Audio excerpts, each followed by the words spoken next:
Welcome to the So-and-So Show. I'm Brandon, that's John, and we are excited about today's show. Yes, we are, because we're talking about courage. That's right, and today we have a very special guest, and I have to say, I am extremely excited about this. I'm a big fan. I even brought I brought the, oh man. I forgot something that I want him to sign. I'll be right back. Cover for me. I'll be right back.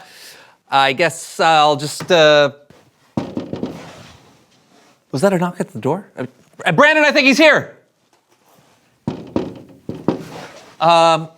Okay, please welcome someone who knows stuff.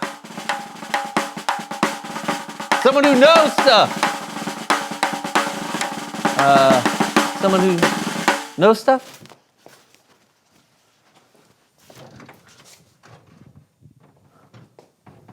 Hello? Hello. Hi. Would you like to come in Oh, indubitably. and have a seat? Oh, yes, that would be most appreciated. Now? Oh, ha, yeah. Yes, of course. Thank you, whoever you are. Yeah. Let's see, where do I begin? So many choices. What if I mess up? I don't. Whoa. Most appreciated. Thank you. Thank you. I'm sorry, but what did you say your name was? It's John. Ah, thank you, Super John. Or do you prefer John Man? Just John is fine. Very good. Just John. Thank you for the hospitality. Actually, do you know why I've been summoned? I'm not going to have to do anything serious or alarming, am I? Oh, no, I don't think so. My friend Brandon, he's a huge fan of yours, and he just thought we'd, have you on the show to talk about courage and being a superhero. I see. Why don't we start with TR and what you know? That would be splendid. Yes. I am Captain Anxiety, and I know many, many very heroic things.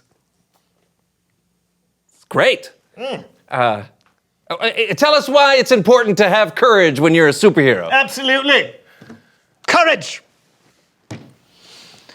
That's not really my strong suit. It's not my speciality, if you will. I'm more of a person who likes to run, hide, and scream like a fainting goat. Like,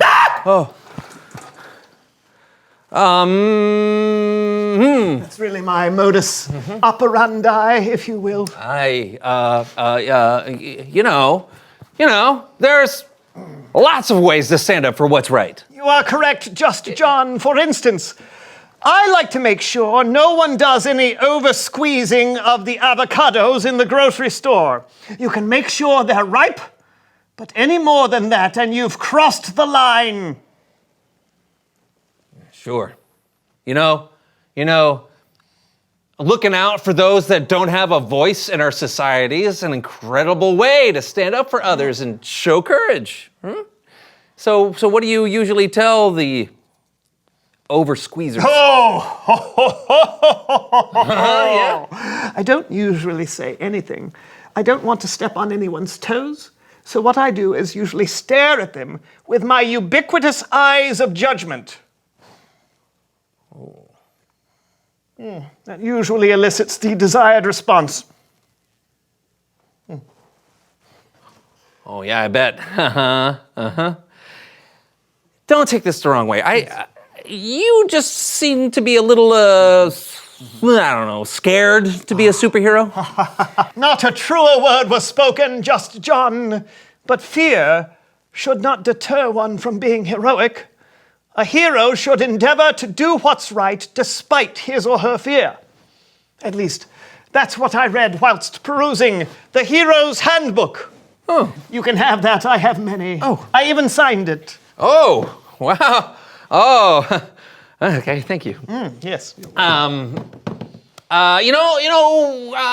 gonna be so sorry he missed you, but thank you so much for coming on the show today. You were very, very enlightening. Oh. Yes. Anytime, Just John. Tell your friend, hello from me, All right. Captain Anxiety. I depart. Ah. Oh, it opens inward. You This pull it. barrier has been placed here by my arch nemesis. Yes. Here, hold on a second. Nope. Ah, There you go. much appreciated, Just John. Sure. Doors are my kryptonite. Also, pickle jars are my kryptonite. And I'm not so fond of, well, kryptonite. But no matter, I depart.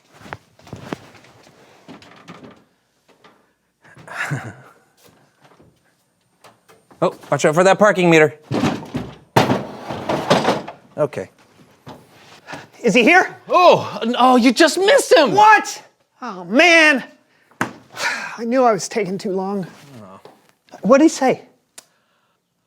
He talked about, when he first came in, he was really nervous. Oh, yeah. You know, Oh, and scared. But he had some amazing things to say about not letting his fears keep him from being a hero. Well, he is Captain Anxiety after all. I knew he'd be a great guest. Oh, he also told me to tell you, hello. Yeah? And he gave me this to give to you. The Hero's Handbook!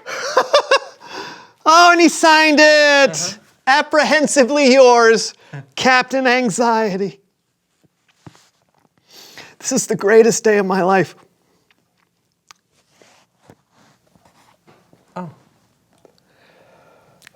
It's Bible story time with Kellen.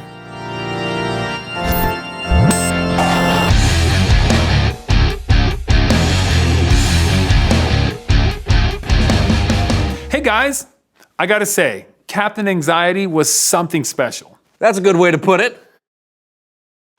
What have you got for us today? Well, as Captain Anxiety demonstrated, sometimes heroes aren't the ones you usually think of. That's what today's story is all about, and we're gonna tell it with Laundry Theater!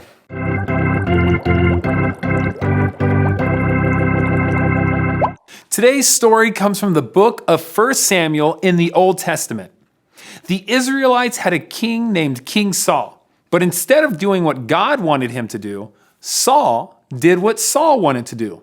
So God decided there should be a new king and told one of his prophets, a priest named Samuel, to go and find one. So Samuel traveled to Bethlehem to meet with a man named Jesse. He informed him that one of his sons would be the new king of Israel. Now the first son, Eliab, definitely looked like a king. And Samuel thought this had to be the one. But God spoke to Samuel and said, "Do not consider how handsome or tall he is. People look at the outside of a person, but the Lord looks at what is in the heart. He will not be the new king." Jesse had 6 other sons stand in front of Samuel, but God told Samuel that none of these would be king either.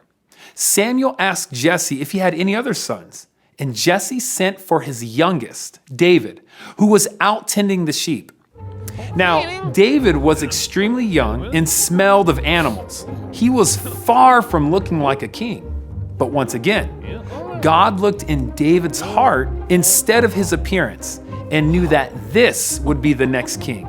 Now, David was not king yet. He was still tending his father's sheep. And King Saul, well, he had no clue that a new king had even been lined up. You see, Saul was busy trying to stop an invasion from the Israelite enemies, the Philistines, and Saul had run into a problem. A 9-foot tall problem named Goliath. Goliath was a soldier for the Philistines, and every day Goliath would walk down into an open field and offer a challenge of single combat to any Israelite. If anyone could defeat Goliath, the Israelites would win the war. Unfortunately, the Israelites were terrified, and no one was brave enough to face Goliath. This went on for 40 days in a row. Finally, David was sent to the front lines of the battle to bring his brothers some food. When David arrived, he heard Goliath's challenge, and he was angry that no one had offered to fight him. When King Saul heard that David was volunteering, he sent for him, but quickly told David that he was way too young. But David insisted. He told Saul that he had fought lions and bears to protect his father's sheep, and that he would fight this giant to protect Israel. God had saved him from wild beasts, and God would save him from Goliath. So Saul agreed and let him face the giant, and he gave David his own armor to wear. But it didn't fit. Instead, David went to the riverbed and chose 5 smooth, small stones to be his only protection. The next time Goliath made his challenge, David stepped right in front of him and faced the giant. Goliath made fun of David, but David stood his ground, and he said, "You come against me with a sword, but I come against you in the name of the Lord, and he will give me victory over you." As Goliath charged, David took a stone from his pocket, and he flung it with everything he had and hit the giant. The stone hit its mark, and Goliath and the Philistines were defeated. David had faced his fears and proved that it is the hero's heart that matters, not the size. The end. Well, I guess David had practiced going up against lions and bears, so maybe Goliath wasn't as frightening to him as he was to the other Israelites? Lions and giants and bears, oh my! Never mind. David also had practiced asking God for help. God had gotten him through some tough spots before, so David knew nothing was impossible with God. David and Captain Anxiety have something in common. They both might not look like superheroes, but it's what you do and what's in your heart that's the test of a true hero. Yeah. Oh, hey, thanks, Kellen. Awesome story. Thank you. And until next time. Well, that was unexpected. Do you think Captain Anxiety ever had to face a lion or a bear or something that seemed impossible? No. But it's time for us to reveal the question. What seems impossible to you?